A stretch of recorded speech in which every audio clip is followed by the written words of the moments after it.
Hello friends, today we are going to talk about how to have female or male child. The gender depends on so many factors.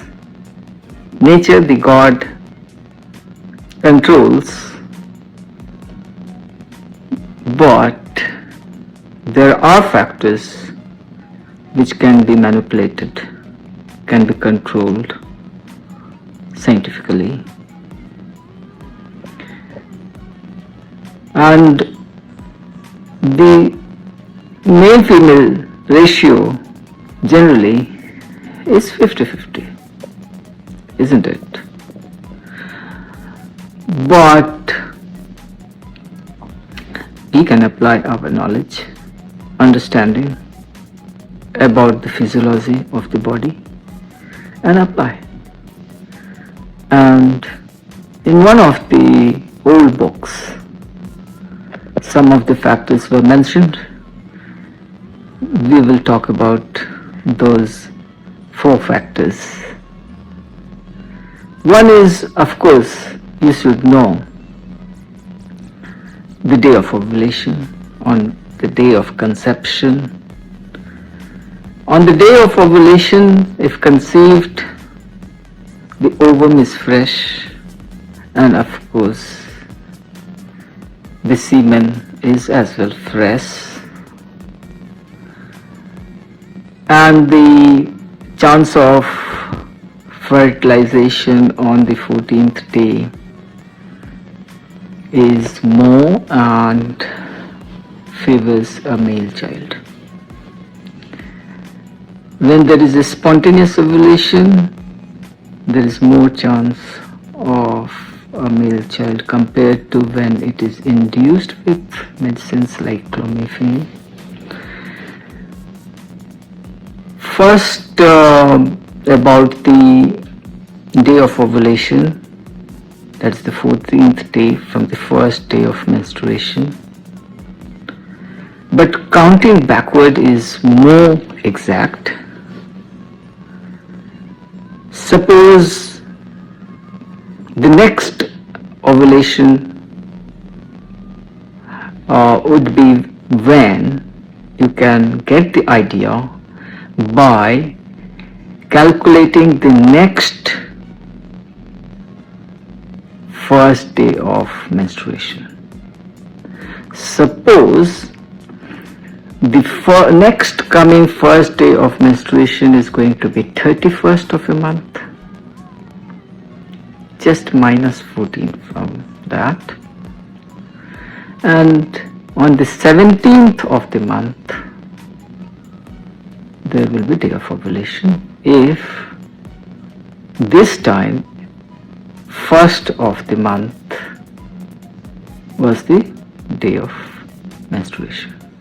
So the next, if anticipated to be 31st, which is not normal, if 1st of the month is the day of menstruation, 28th or 29th would be the next, because generally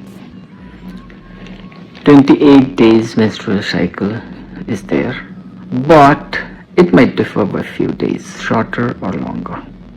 We will talk about this in another episode when it be safer to have without contraception and still not wanting to have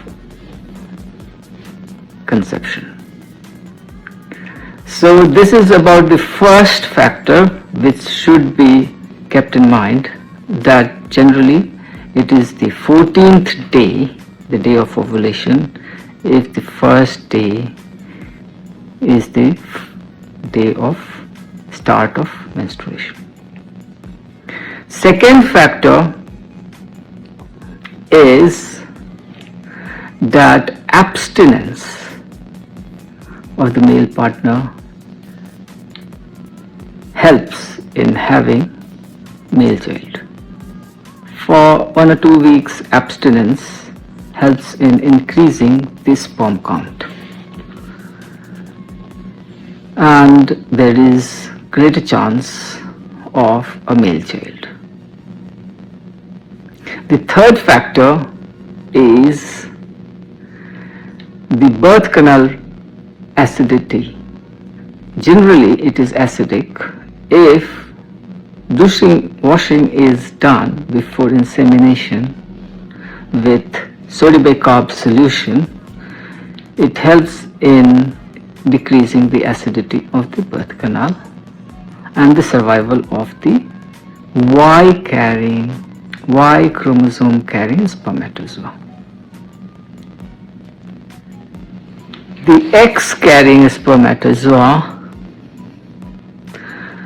survival is better than Y carrying spermatozoa is more fragile, and therefore if someone wanting a female child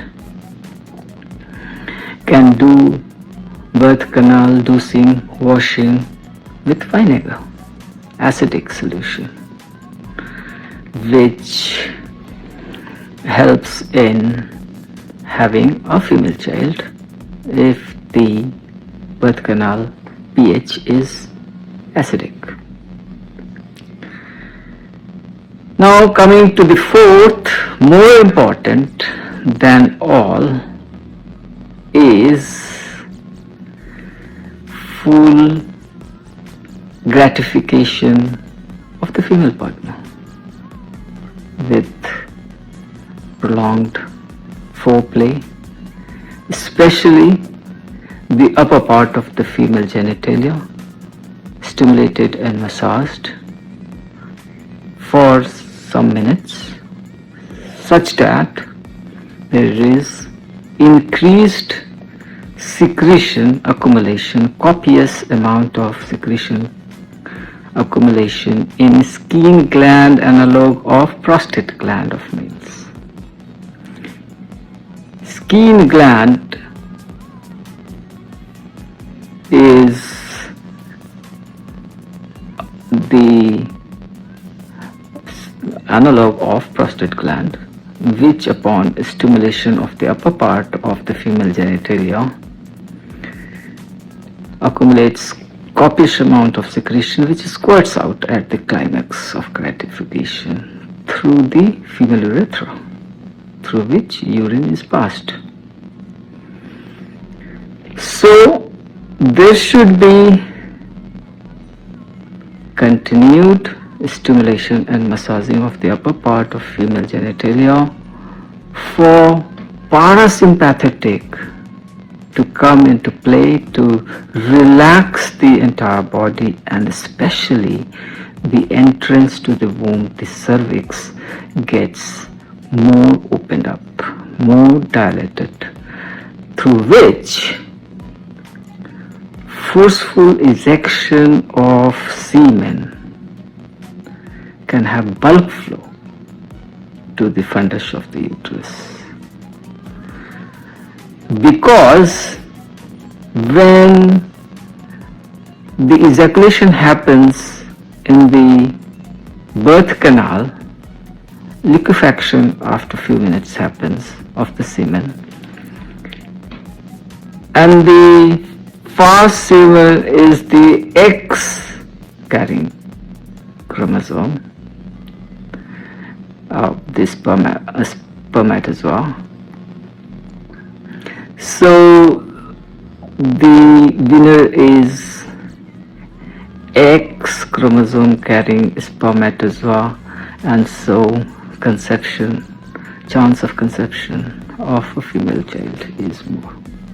But when there is good amount of stimulation culminating into squirting, thereafter insemination happens, then through the open cervix, the entrance to the womb, bulk flow of semen happens in a projectile manner,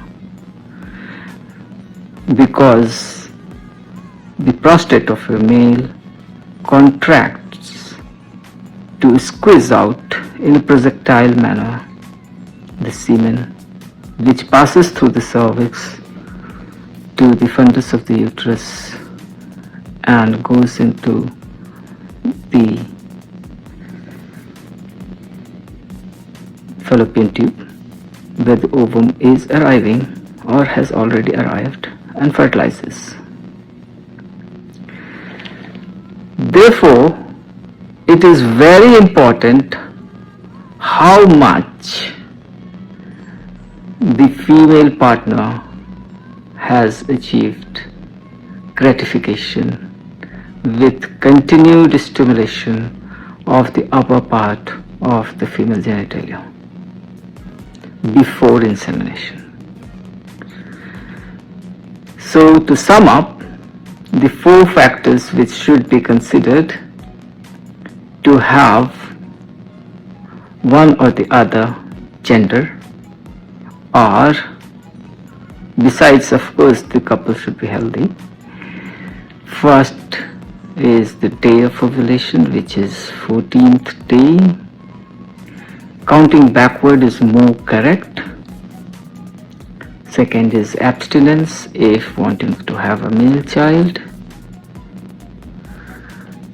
Third is douching of the birth canal with soda bicarb if wanting male child, with vinegar kind of solution which is acidic for a female child.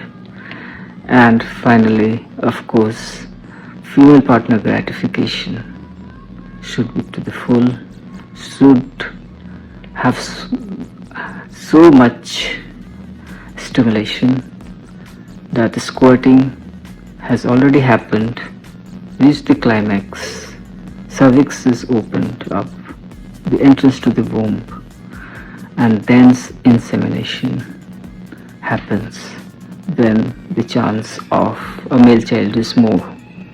If allowed for liquefaction to happen in the birth canal and then the X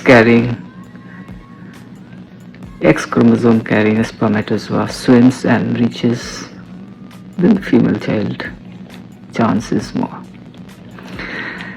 So if you are new to this channel, please subscribe. Herein you will find all about health and education, human capital, family and friends, how to develop interpersonal relationship, and which is social capital, about money and property, Best wishes. that's the financial capital, Cheers. how to gain. And I wish you that your wishes are fulfilled. Hello friends. Have a nice day. Good Bye. morning.